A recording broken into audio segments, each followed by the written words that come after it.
Social మీడియాలో అసభ్యకర పోస్టులు అనుచిత వ్యాఖ్యలు కేసులో దర్శకుడు రామ్ గోపాల్ వర్మ ఒంగోలు పోలీసులు ఎదుట హాజరయ్యారు. ఒంగోలు రూరల్ పోలీస్ స్టేషన్లో సీఐ శ్రీకాంత్ బాబు ఆయన్ను విచారిస్తున్నారు.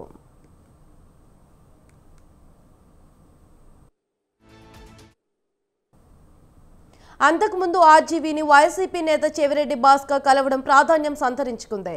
విచారణ కోసం ఒంగోలు రూరల్ పోలీస్ స్టేషన్కు వచ్చిన సినీ డైరెక్టర్ రామ్ గోపాల్ వర్మను ఒంగోలు పార్లమెంట్ ఇన్ఛార్జ్ వైసీపీ నేత చెవిరెడ్డి భాస్కర్ రెడ్డి కలిశారు.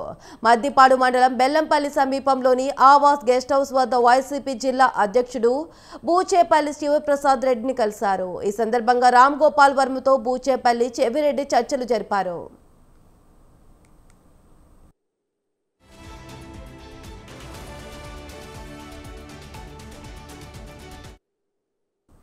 ముఖ్యమంత్రి చంద్రబాబు నాయుడు, డిప్యూటీ సీఎం పవన్ కళ్యాణ్, మంత్రి లోకేష్ ఫోటోలను మార్ఫింగ్ చేసి వ్యూహం సినిమా ప్రమోషన్లో భాగంగా సోషల్ మీడియాలో పెట్టడంపై అభ్యంతరాలు వ్యక్తం చేస్తూ మద్దిపాడు పోలీస్ స్టేషన్లో కేసు నమోదైంది.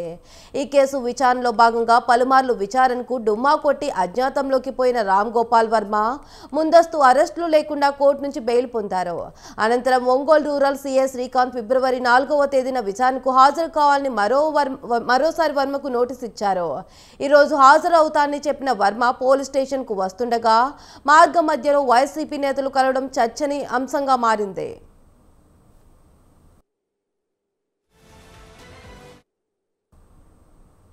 ఇదే అంశంపై మరింత సమాచారం శ్రీనివాస్ ఫోన్లో అందిస్తారు. చెప్పండి శ్రీనివాస్. తన ఎక్స్ లో వ్యూహం సినిమా ప్రమోషన్ లో భాగంగా ముఖ్యమంత్రి చంద్రబాబు నాయుడు మరియు ఉప ముఖ్యమంత్రి పవన్ కళ్యాణ్ తో పాటుగా లోకేష్ పైన వాళ్ళ ఫోటోలను మార్పింగ్ చేసి తన ఎక్స్ ఖాతాలో పోస్ట్ చేసినటువంటి నేపథ్యంలో తమ మనోభావాలు దెబ్బతిన్నాయంటూ మద్దిపాడు మండల టీడీపీ కార్యదర్శి అయినటువంటి రామలింగం నవంబర్ 10వ తేదీన కేసు నమోదు చేయడం జరిగింది. ఈ కేసు పైన విచారణ చేపట్టినటువంటి రూరల్ సిఐ శ్రీకాంత్ విచారణకు హాజరు కావాలని వర్మకు నవంబర్ 19 అదేవిధంగా నవంబర్ 25వ తేదీన నోటీసులు ఇవ్వడం జరిగింది. అయితే విచారణకు హాజరవుతానని చెప్పిన వర్మ విచారణకు హాజరు కాకుండా డుమ్మా కొట్టడంతో అప్పుడు ప్రకాశం జిల్లా పోలీసులు విస్తృతంగా వర్మ కోసం కూడా గాలించారు. అయితే వర్మ ఆచూకీ లభించకపోవడంతో అతని కోసం గాలిస్తున్న సమయంలో వర్మ కోర్టును ఆశ్రయించి తనకు ముందస్తు అరెస్టు లేకుండా కోర్టు అనుమతులు పొందడం జరిగింది. అయితే కోర్టు విచారణకు పూర్తిగా సహకరించాలని, విచారణకు హాజరు కావాలని ఆదేశాలు జారీ చేయడంతో మరోసారి ఫిబ్రవరి 4వ తేదీన విచారణకు హాజరు కావాలని రూరల్ సిఐ శ్రీకాంత్ నోటీస్ ఇవ్వడం జరిగింది. అయితే తాను 7వ తేదీ హాజరవుతానని, విచారణకు సహకరిస్తానని వర్మ చెప్పిన నేపథ్యంలో ఈ రోజు విచారణకు 12 గంటల కల్లా హాజరవుతానని చెప్పి వర్మ చెప్పడం జరిగింది. అయితే విచారణాధికారి సిఐ శ్రీకాంత్ ఇక్కడ వర్మ విచారణకు అవసరమైనటువంటి ఏర్పాట్లన్నీ చేయడమే కాకుండా రూరల్ స్టేషన్ వద్ద పూర్తి బందోబస్తును కూడా ఏర్పాటు చేశారు.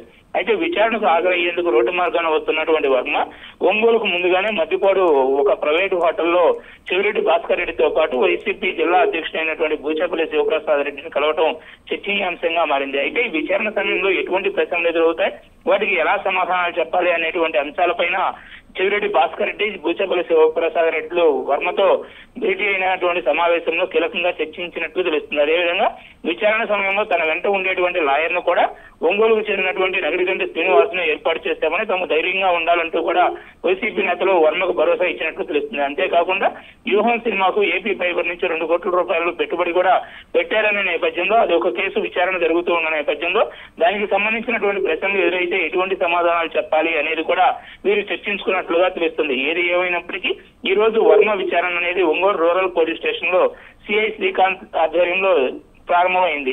అయితే విచారణ అంతా కూడా జరుగుతున్న సమయంలో అసలు వర్మ ఎటువంటి సమాధానాలు చెప్తారు, వీటికి సంబంధించినటువంటి వివరాలు ఏమేమి తెలియబోతున్నాయి అనేది కూడా ఆసక్తిగా మారినటువంటి పరిస్థితి ఇక్కడ ఉంది. Shravya. Right, thank you Srinivas.